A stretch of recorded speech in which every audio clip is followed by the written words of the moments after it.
তিস্তা নদীর চিকন বালারে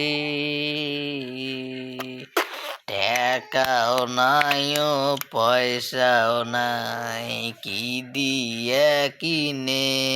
কাব সাদের জাল পাই গো তিস্তা নদীর চিকন বালা হে কি দিয়ে কিনে গাব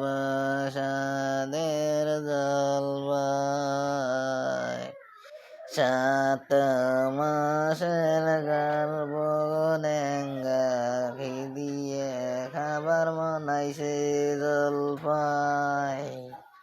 কি দিয়ে কিনে খাব জলপাই তিস্তা নদী চিকন বালা হে কি দিয়ে কিনে গাবে জল